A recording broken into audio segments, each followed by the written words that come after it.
Japan entered the 20th century in a period of transition. A country which had isolated itself from the outside world was being reborn as a leading world power. It was opening to the world and hastened to catch up with its backlog in all the most important spheres of industry, such as shipbuilding, aviation, and engineering.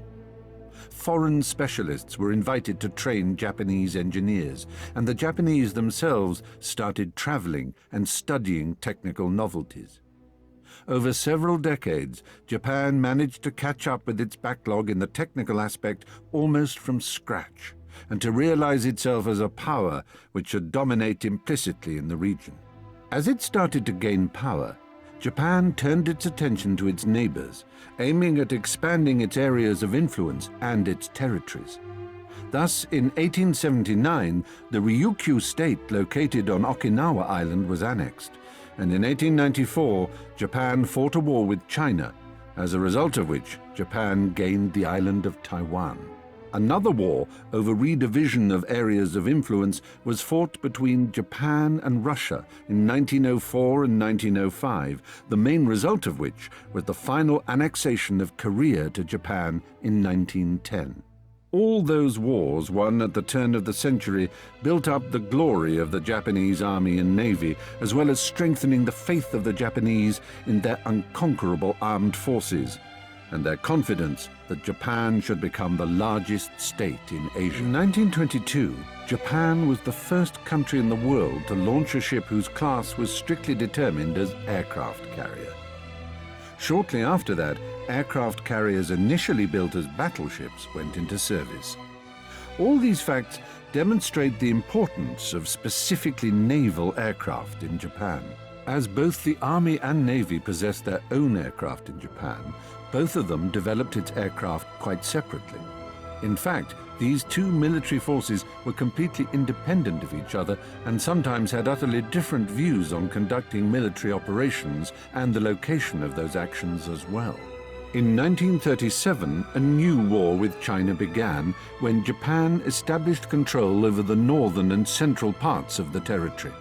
In response to the war in China and the movement of troops into French Indochina, the USA placed an embargo on oil and metal supply to Japan.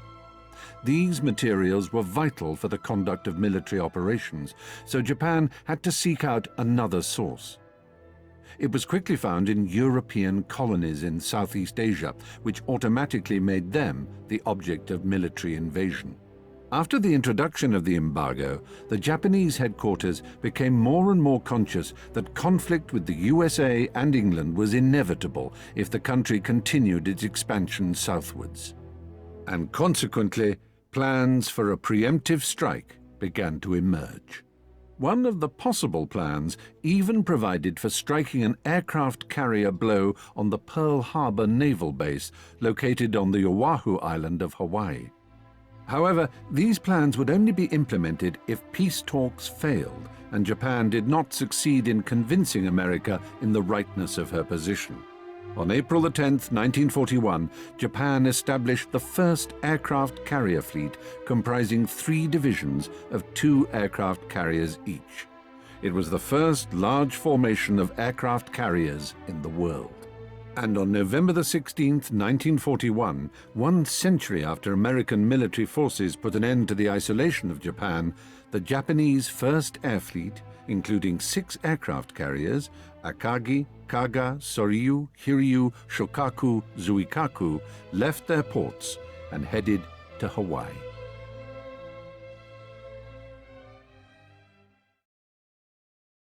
On December 2, Japanese fleet received a telegram telling to open a top-secret envelope, the contents of which told that the Japanese Empire had decided to go to war against the United States, Britain, and Holland. On December 7th, at 0530 hours, the Japanese task force turned northeast, and Akagi signaled the aircraft of the first wave to prepare for takeoff at 0615. Wheeler Field and other fields were primary targets in the Japanese attack plan. Battleships were chosen as the main targets in the U.S. fleet, since they were the prestige ships of any navy at the time.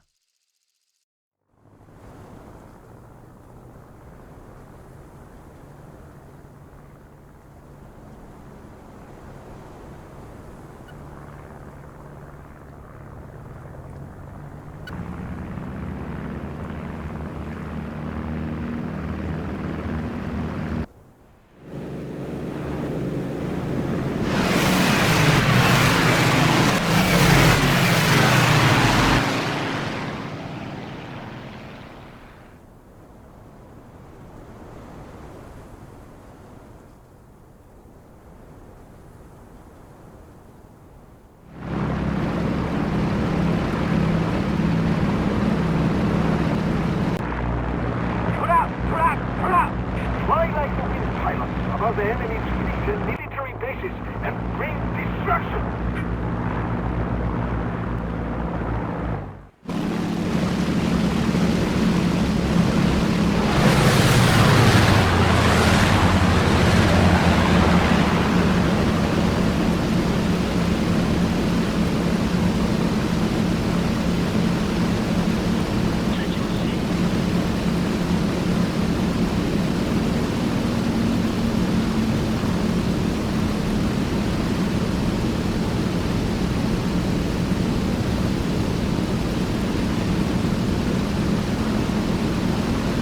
Shoot us by surprise!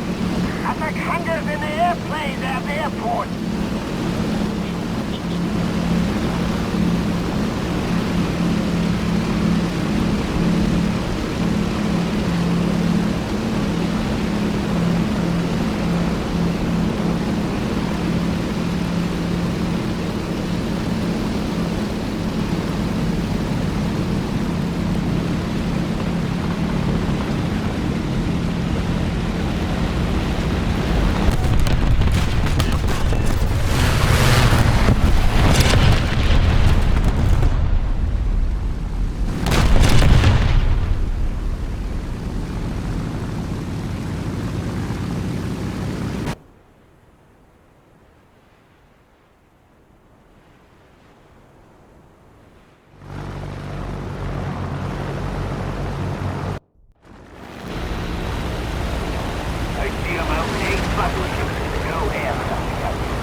It's like proxy. Torpedo bombers attack.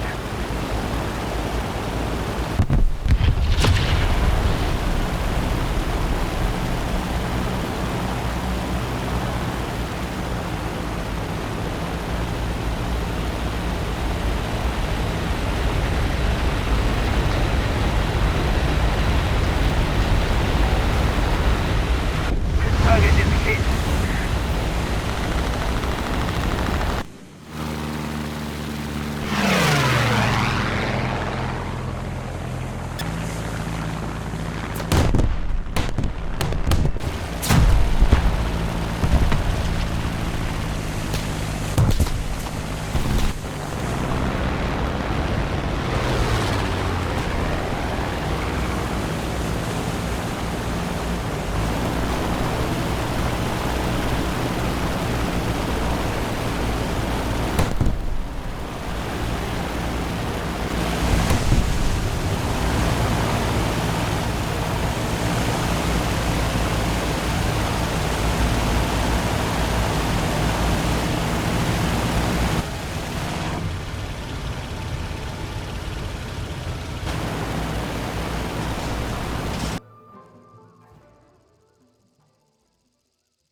Titan boat base.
Room, expecting to hear reconnaissance reports from the Tone and Chikuma seaplanes, which had been dispatched about 30 minutes before.